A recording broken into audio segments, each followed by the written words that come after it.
जब आश्रय ले लो तो बच जाओगे, नहीं तो अर्जुन जी भगवान से पूछते हैं कि कौन है जो ना चाहते हुए बलात् हमसे पाप करवा रहा है। हम चाहते नहीं है कि पाप हो, पर प्रभु ये बलात् पाप कौन करवा रहा है? प्रायः सबका एक प्रश्न रहता है, हे वार्ष्णेय, ये ना चाहते हुए कि जबरदस्ती जैसे कोई कर्म हमसे पाप कर्म करा ले, कौन कराता है? हम तो नहीं चाहते, पर कराता कौन है? तो बोले विचार नहीं कर पाए इसलिए ऐसा प्रश्न था। बिना चाहत के कोई पाप करा ले ऐसा सृष्टि में कोई विधान ही नहीं। हम पाप को नहीं करना चाहते, पर जिससे पाप होता है वो चाहते हैं क्या? सुख भोग। कहां से?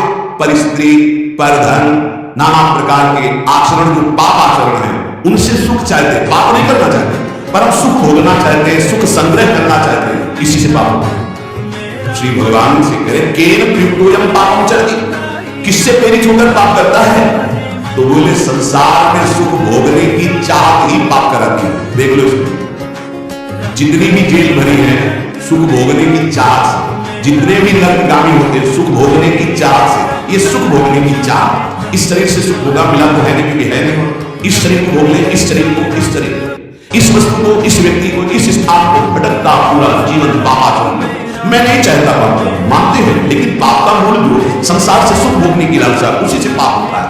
भगवान उत्तर दे रहे हैं, कामेश क्रोधेश रजोगुण समुद्भवः, ये महासनो महापापा विद्धेन विवैरिणम्। ये बड़ा भारी दुश्मन है, इसको कोई जल्दी बर्दाश्त नहीं करता। ब्रह्मचर्य, गृहस्थ, वानप्रस्थ, संन्यास तभी सार्थक है जब इस दुश्मन को हरा देने तो सब मिट्टिया पेट कर देता है। चाहे वैष्णव हो, चाहे ब्रह्मचारी हो, चाहे गृहस्थ हो, चाहे वानप्रस्थ हो, चाहे सन्यासी हो, एक तान में सबको ठोकर प्राप्त करने की ताकत रखने वाला ये विद्धेन विवैरिणम्, ये सबसे बड़ा दुश्मन है। क्या? बोले काम, एष क्रोध, एष रजोगुण समुद्भवः, ये रजोगुण से उद्भव प्रकट होता है। क्या? बोले काम, और काम से प्रकट होता है क्रोध, और इन्हीं से सारे पाप होते हैं। रजोगुण कहते हैं राग को, राग से ही काम का रूप धारण करता है और द्वेष ही क्रोध का रूप धारण करता है।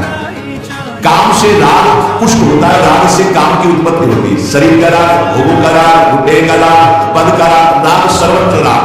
राग से ही काम और काम से ही क्रोध, और काम और क्रोध ये दोनों महापाप कराने वाले हैं। और महासमो महापाप, ये कभी तृप्त नहीं हो सकते। महासमो चाहे जितना भोग लेगा, भगवान कह रहे हैं चाहे जितना भोग, ये कभी तृप्त होने वाले नहीं। चाहे जितना पदार्थों को संग्रह कर लो, चाहे जितना सुख की सामग्री, वैभव, शरीर सब भोग लो, परिणाम में तुम्हारा हृदय जलेगा, घोर पाप बन जाएंगे, सुख का किनका भी नहीं मिलेगा। मैं इतना जीवन हो गया, देखो वैसे ही तृप्ति, वैसे ही शांति, वैसे ही भोग वासना। कामेश क्रोधेश, उत्पत्ति विनाशशील जड़ पदार्थों के संग्रह की इच्छा और प्रकृति रचित शरीरों के भोगने में सुख की इच्छा, यही काम है, यही काम। ये पाप कर्म का मूल है। महापाप, महान पापी, महान पाप कराने वाला, महासमो कभी तृप्त ना होने वाला, काम के वशीभूत होकर के जब उसमें बाधा पड़ती तो क्रोध के वशीभूत होकर के ये महान पाप बनते हैं। कभी दोनों से अलग अलग, कभी दोनों साथ मिलकर जीव को नष्ट किए पाप कर्म कराने। 100-200 रुपया के लेन देन में झगड़ा हो गया, मारा। थोड़ी इंच 2 इंच जमीन के बंटवारे में मारा। क्रोध, कामना, वासना, उत्पत्ति विनाशशील पदार्थों के भोगने से कभी तृप्ति नहीं हो सकती। इसमें बहुत सुंदर प्रकट किया कि आप नाचेन्द्रियाणां भोगाभ्यासेन वै कृष्णं कर्तुं शक्यं कर्म, ये तो भोगाभ्यासान् विवर्धन्ते रागाः कौशलं चेन्द्रियाणां, तस्मादपाया सुखस्य भोगाभ्यासः सा खर्पयं दृष्टितो विष्ठितो इवादि विषयेण दृष्टो यः सुखार्थी विषयानंद वासितो महति दुःख पंखे निमग्नो इति। जब मनुष्य के हृदय में भोग वासना जागृत होती है तो प्रथम नहीं, बहुत जन्मों की वो है, अभ्यास उसका है। भोगाभ्यास के स्कूल कहीं नहीं है, शिक्षण प्रशिक्षण इसका नहीं होता।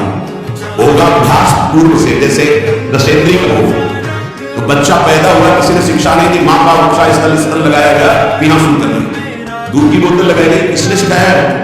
भोगाभ्यास उसका पूर्व से दृढ़ है, वो शरीर नया पाया है लेकिन पुराना है, वो पुरातन है, वो भगवान का सनातन। अब जैसे जैसे यौवन अवस्था का उन्मेष होता है, सब भोग भोगने की प्रबल कामना जागृत होती है। अगर उपासक ये बात समझ ले, बहुत जल्दी विश्राम मिल जाए, समझाना चाहते कह रहे हैं कि नाचेन्द्रिया भोगाभ्यासेन वै कृष्णम कर्तुम शक्यम। हमारे अंदर भी एक इच्छा जागृत होती है कि मैं भोग लूं तो शांति मिल जाए।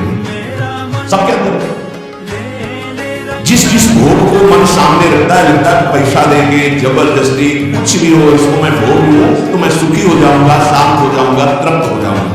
या कह गलत सलाह मेरी, बुद्धि भ्रष्ट है, ये गलत सलाह मेरी। नाचेन्द्रिया भोगाभ्यासेन वै कृष्णम कर्तुम शक्यम। ये इंद्रियों का भोग कभी तुम्हारी तृष्णा को शांति प्रदान कर ही नहीं सकता।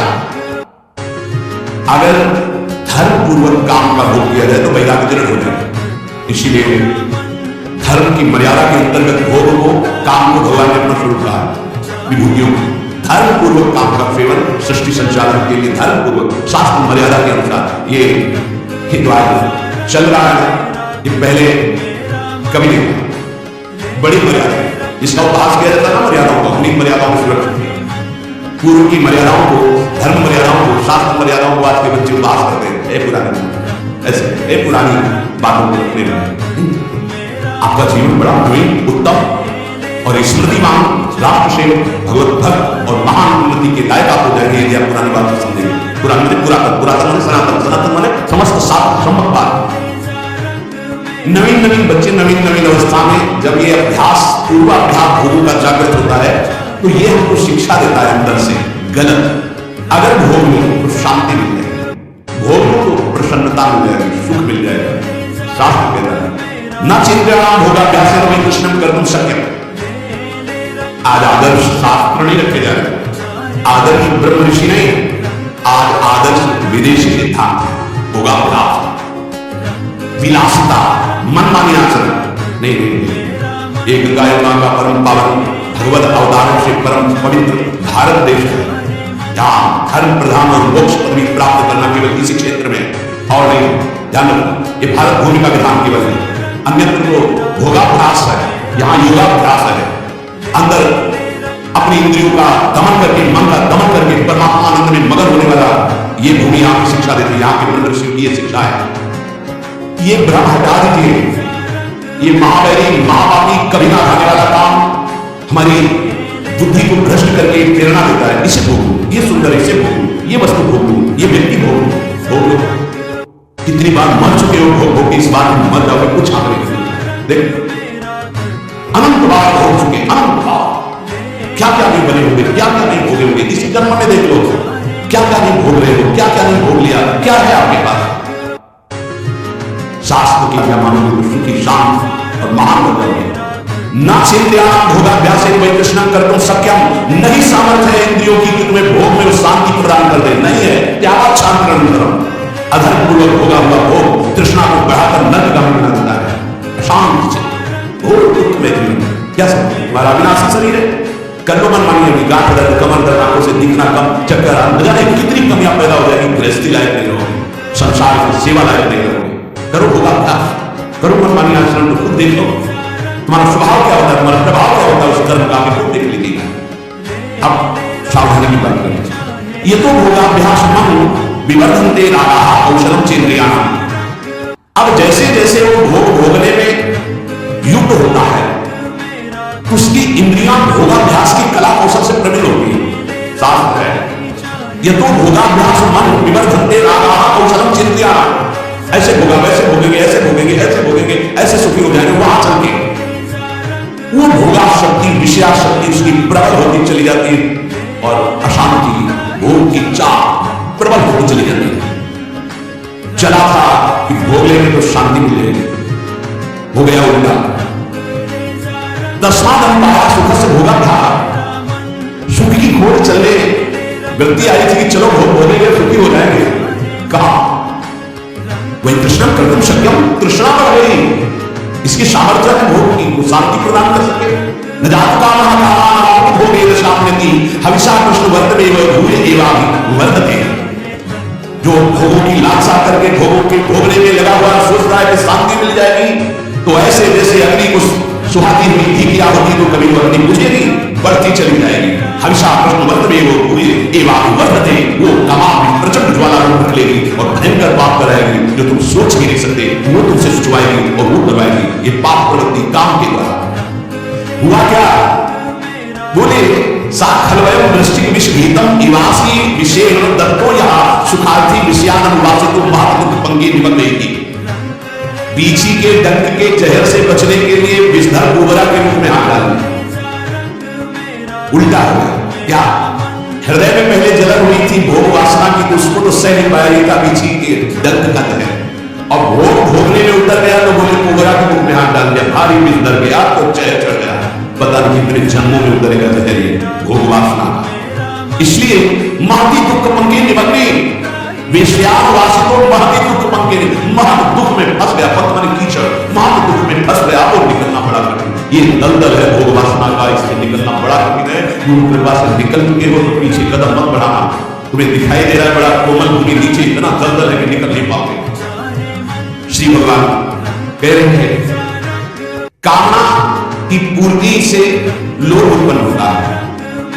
जिन प्रति लाभ लोभ अधिकारी, आज ये भोग हो लिया बड़े खुशी हो गए, ये भोग भोगेंगे, ये भोग भोगेंगे। ये बता दें कि ये कर्म इतने बलवान होते जा रहे हैं, जो हमारे कर्म है ये हमें विध्वंस कर देंगे, भोगने लायक नहीं रखेंगे। समझते?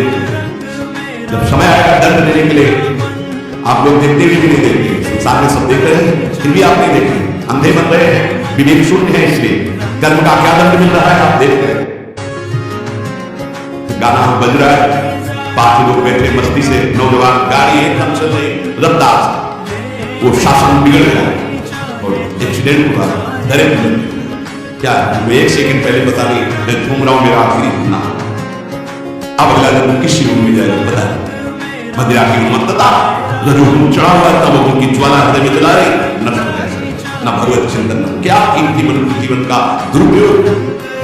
ये कामना की पूर्ति के लिए नाना प्रकार की कुचेष्टाएं पैदा हो जाती हैं।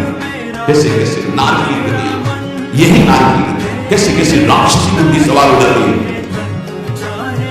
एक नादान बच्चा है जिसको अपने हित का पता है, कैसे ऐसी चेष्टा मात्र ये राक्षस तेरे शरीर में सुई चुभे तो तुझे इतना कष्ट महसूस होगा, और इसके शरीर को जला दिया, नष्ट कर दिया, काट के फेंक दिया। क्या हुआ? ये महान पाप कराने वाला राक्षस काम उसकी बुद्धि में सवार है। कामेश क्रोधेश रजोगुण समुद्भव महासमुद्र महापापमा विद्येन विवैरणम, ये दुश्मन अंदर से इस दुश्मन को देखो। ये कामना संपूर्ण पापों, संतापों, दुखों और जन्म मरण की जड़ है। ये काम कामना वाले व्यक्ति को जागृत में सुख मिलना तो दूर रहा, स्वप्न में भी कभी सुख नहीं मिल सकता। काम अछत सुख सपने हो नहीं। जो चाहते हैं कि हमें कभी दुख ना मिले, कभी चिंता, कभी शोक, कभी भय ना मिले, तो एक काम से बचो। पाप कराने की मूल जड़ काम है, और पाप से ही दुख, चिंता, भय, शोक, नाना प्रकार की नारकी गतियां मिलती हैं। नाशवान पदार्थों के भोगों की ये कामना तुम्हारी बढ़ती चली जाएगी, कभी तृप्त नहीं होगी। अविनाशी परमात्मा की प्राप्ति के लिए तुम्हें मानव देह मिला था। यहां उदाहरण विदेश से नहीं दिया जाएगा कि वो बड़े सुखी है, हमारी बुद्धि सुख को जानती है क्या? जब हमारे देश की भक्ति और ज्ञान का जरा सा तिनका मिला तो वेश बदल लिया, देश बदल लिया, हमारे भारतीय संतों के सामने घुटने टेक करके याचना करके ज्ञान और भक्ति की भिक्षा मांगने नजर आए, जिनको तुम सुखी कह रहे हो। प्रमाद में सुखी होना और ज्ञान में सुखी होना, भक्ति में सुखी होना, ये अंतर है। लौकिक उन्नति कोई उन्नति नहीं है, आध्यात्मिक उन्नति के साथ लौकिक उन्नति का महत्व है। यदि आध्यात्मिक उन्नति नहीं है, लौकिक उन्नति तो पशुता और राक्षसी बुद्धि बढ़ती चली जाएगी। देख लेना वही हो रहा है। अध्यात्म को, शास्त्र को, ब्रह्म ऋषियों के वचनों को अगर प्रमाण माना जाएगा तो हम भारतीयों का जीवन उन्नतिशील, परम पवित्र, धैर्यवान होगा। हमारा देश धर्म